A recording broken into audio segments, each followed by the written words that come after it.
हर राजनीतिक दल नए नए दांव चलने लगा है। किसका दांव किस पर भारी पड़ेगा, ये तो 2022 के चुनावी रिजल्ट आने के बाद पता चलेगा। लेकिन जिस तरह से यूपी में शह और मात का खेल और वादों की बौछार जारी है, उससे इस बार कौन कितनी मजबूती के साथ खड़ा है, इसका आकलन करना टेढ़ी खीर है। प्रियंका ने आधी आबादी को लेकर क्या दांव चला और अखिलेश राजभर की मीटिंग के क्या मायने हैं, और मोदी के पूर्वांचल प्लान से बीजेपी को क्या मिलेगा, इस पर हम विस्तार से चर्चा करेंगे। तो चलिए शुरू करते हैं सप्ताह की सुर्खियां।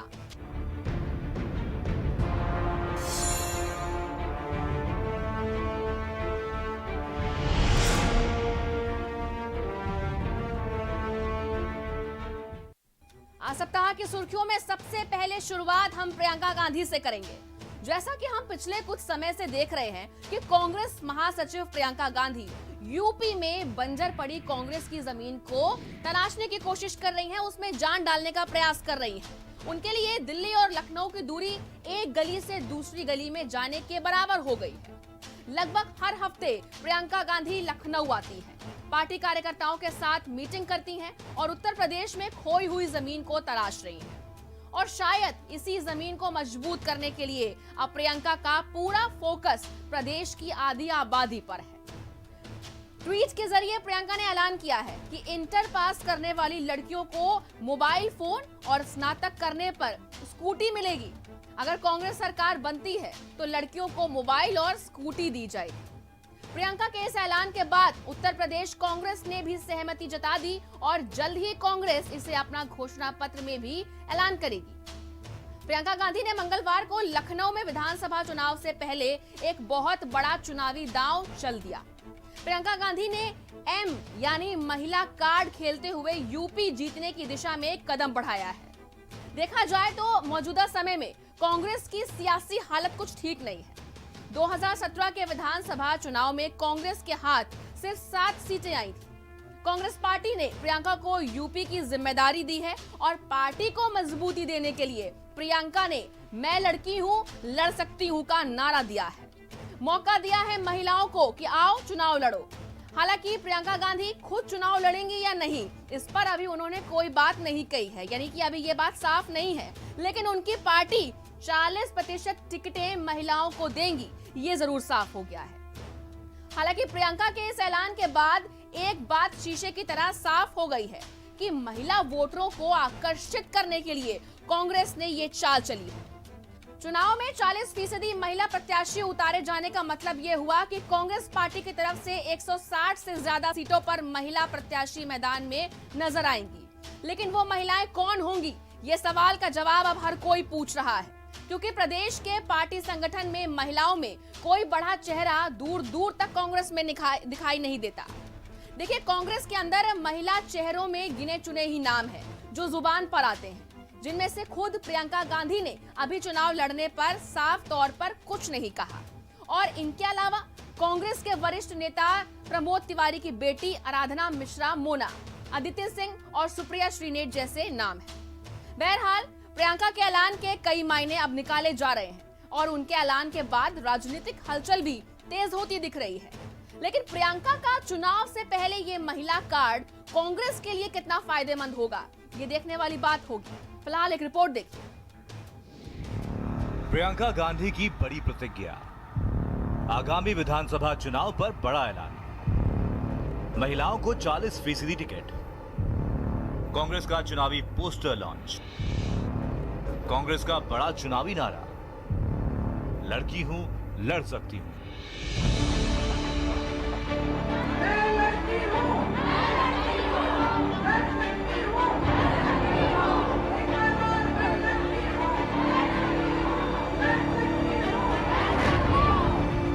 उत्तर प्रदेश विधानसभा चुनाव से पहले कांग्रेस पार्टी की महासचिव और यूपी प्रभारी प्रियंका गांधी एक के बाद एक ऐसे निर्णय ले रही हैं जिससे यूपी में कांग्रेस की वापसी की उम्मीद बढ़ती जा रही है।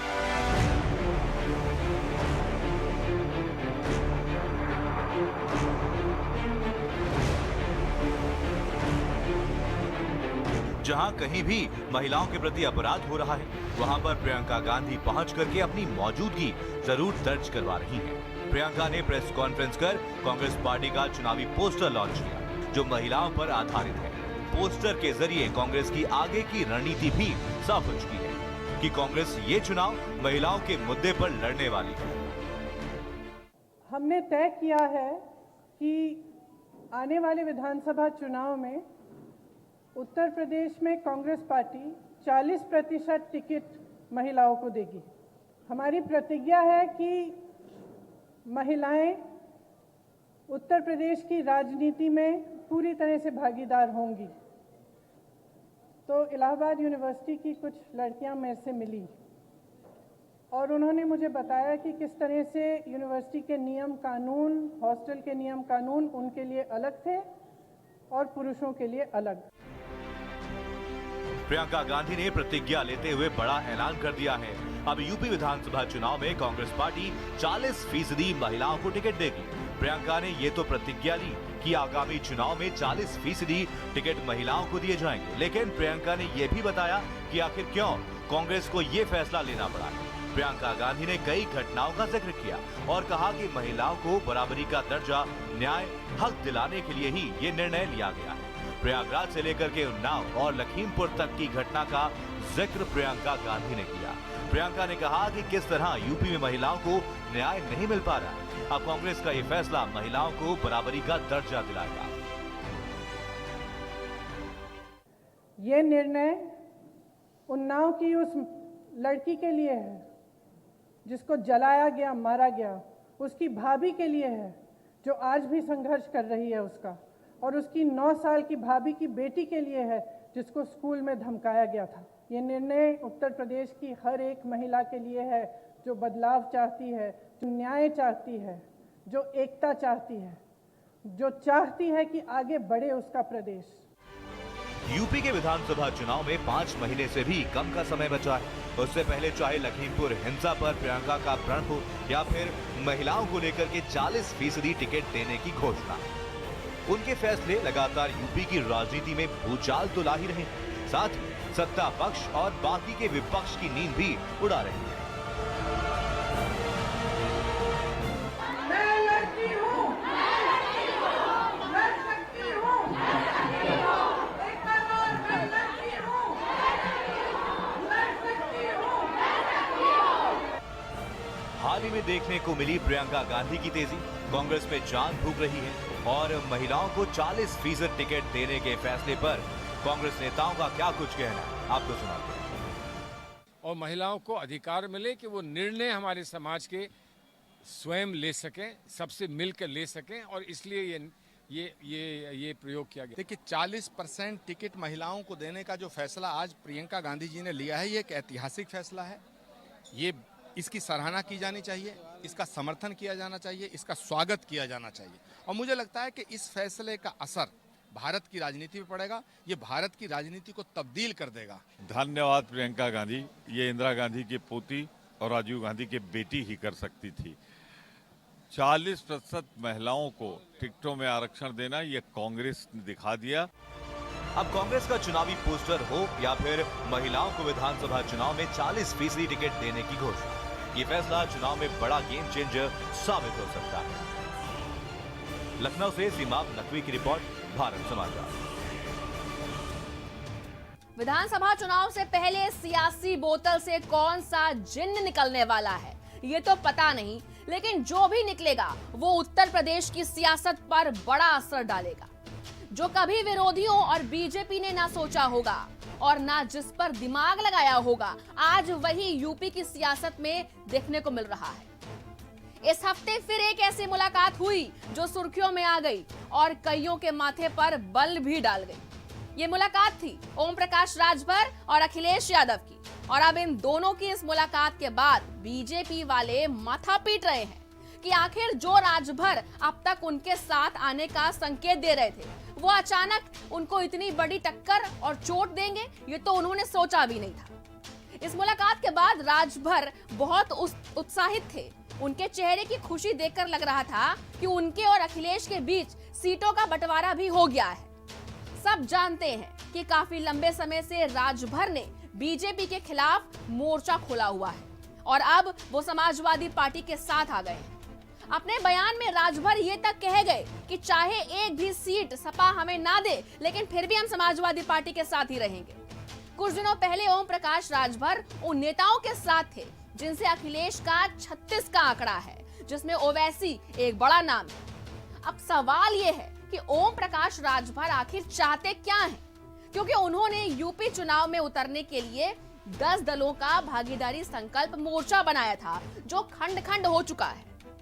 शिवपाल, ओवैसी, चंद्रशेखर आजाद रावण को छोड़कर लग रहा है कि राजभर ने अब एकला चलो की राह पकड़ ली है, क्योंकि बाकी की 3 नेताओं का अखिलेश के साथ आना शायद संभव नहीं है। देखिए, राजभर को पता है कि सीटें जीतने के लिए ऐसी पार्टी का साथ चाहिए जिसके पास 20% का सॉलिड वोट बैंक हो, और इसी के लिए राजभर साइकिल पर चढ़ने को तैयार है। एक रिपोर्ट दिखाते हैं आपको।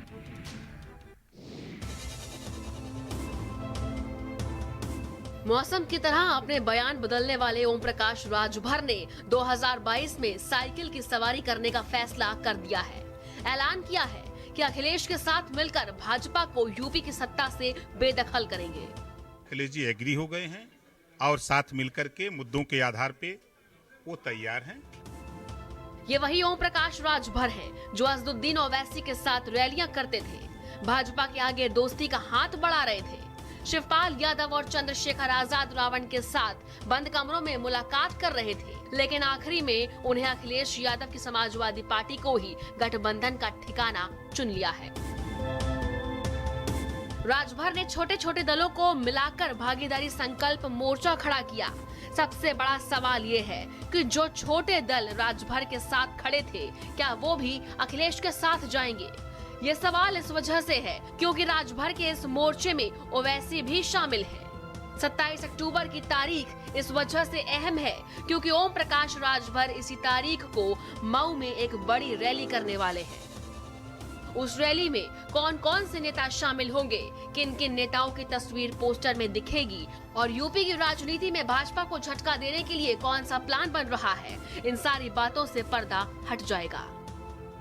जो प्रदेश की हालत है, जो अराजकता का माहौल है, जो भ्रष्टाचार है, जो यहाँ जो अमन चैन बर्बाद कर दिया भारतीय जनता पार्टी ने 4.5 साल में, उसे निजात दिलाने के लिए सामाजिक न्याय समिति की रिपोर्ट लागू कराने के लिए, गरीबों का इलाज फ्री में, जातिवार जनगणना के सवाल पे, घरेलू बिजली का बिल माफ करने के सवाल पे वार्ता हुई है और मुद्दों के आधार पे हम लोग आगे 2022 का जो चुनाव है और उसके बीच में इसका खुलासा 27 अक्टूबर को मऊ हल्दरपुर के मैदान में माननीय अखिलेश जी और ओम प्रकाश राजभर और भागीदारी संकल्प मोर्चा।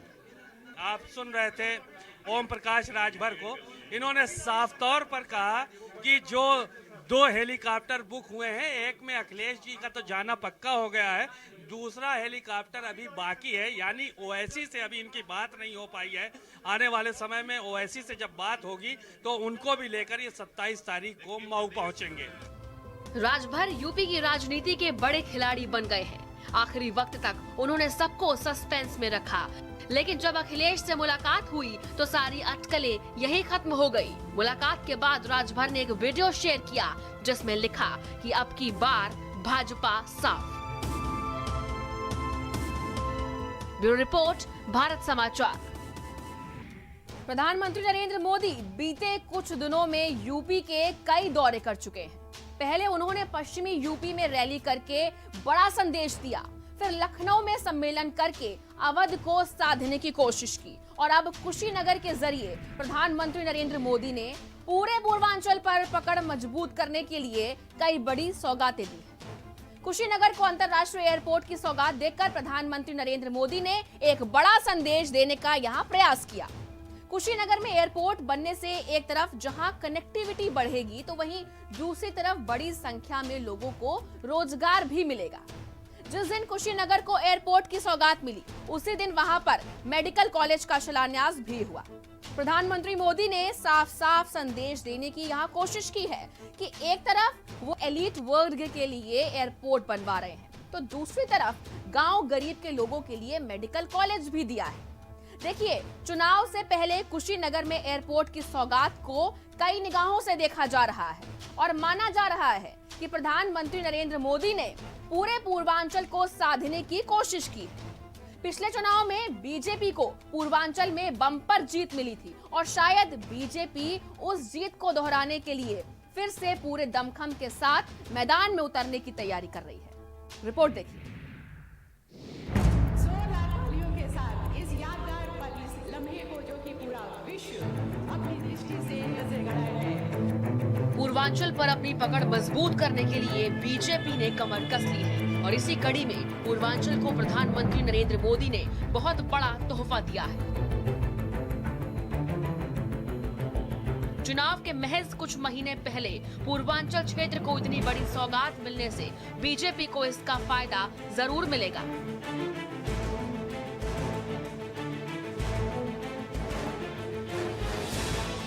लोकार्पण भले ही सिर्फ कुशीनगर एयरपोर्ट का हुआ हो, लेकिन इससे पूर्वांचल के कई जिलों में विकास की रफ्तार दौड़ेगी, कनेक्टिविटी बढ़ेगी, लोगों को बड़ी संख्या में रोजगार मिलेगा। इंटरनेशनल एयरपोर्ट की शुरुआत को कुशीनगर में पर्यटन को बढ़ावा देने के लिहाज से भी बड़ा कदम माना जा रहा है और शायद प्रधानमंत्री नरेंद्र मोदी ने यही संदेश देने की कोशिश भी की है।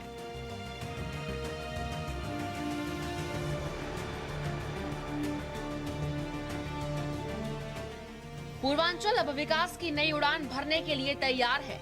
कुशीनगर को इंटरनेशनल एयरपोर्ट के उद्घाटन के साथ राजकीय मेडिकल कॉलेज का शिलान्यास और 12 अन्य विकास परियोजनाओं की सौगात भी मिली है। इंटरनेशनल एयरपोर्ट से तथागत बुद्ध की महापरिनिर्वाण स्थली का ऐतिहासिक गौरव और समृद्ध होगा, तो यहाँ बनने जा रहा मेडिकल कॉलेज 40 लाख लोगों के जीवन में उजाला भी लाएगा।